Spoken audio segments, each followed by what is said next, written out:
patriot, kami ini patriot olahraga, mengabdi berkarya untuk. Assalamualaikum warahmatullahi wabarakatuh. Perkenalkan, nama saya Dela Angriani, NIM 21086025 dari Fakultas Ilmu Keolahragaan jurusan Penjaskesrek. Baiklah, di sini saya akan menjelaskan tentang sejarah filsafat olahraga dari masa ke masa. Yang pertama, sejarah filsafat masa periode Yunani sampai Romawi.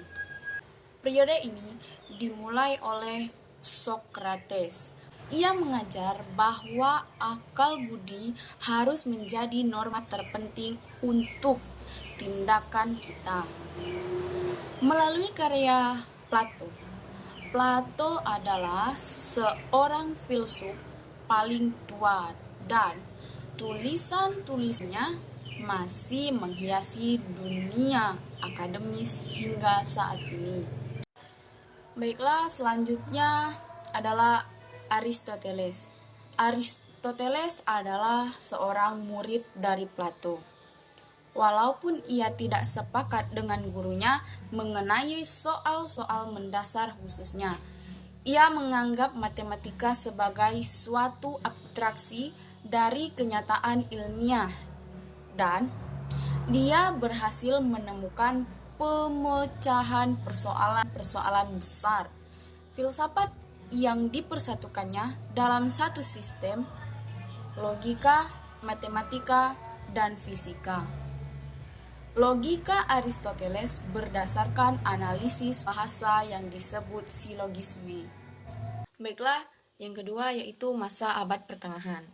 Dalam abad pertengahan ada dua periode yang terkenal, yaitu patristik dan skolastik. Patristik berasal dari kata Latin yaitu prates, yang berarti bapak-bapak gereja yang ahli agama Kristen pada abad permulaan agama Kristen.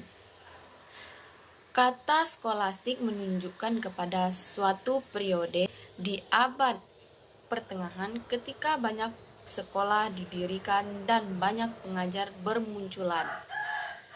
Pada periode skolastik awal, diupayakan pembuktian adanya Tuhan berdasarkan rasio murni, jadi tanpa berdasarkan kitab suci.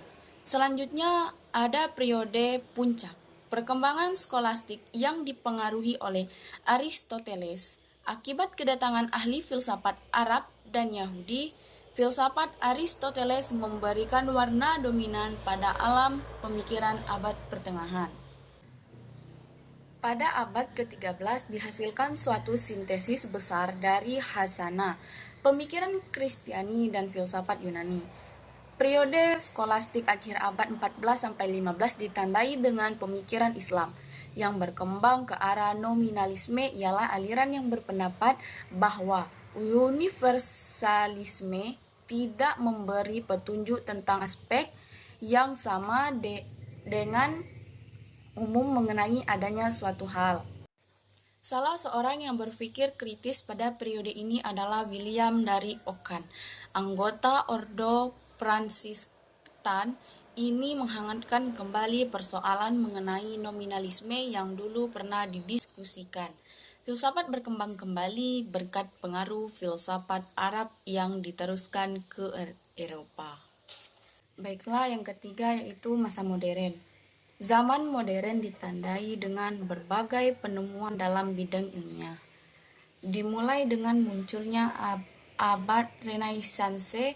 Pada periode ini banyak penemuan manusia di dunia, maka dari itu zaman ini disebut zaman humanisme, yang berarti manusia mempunyai kemampuan berpikir.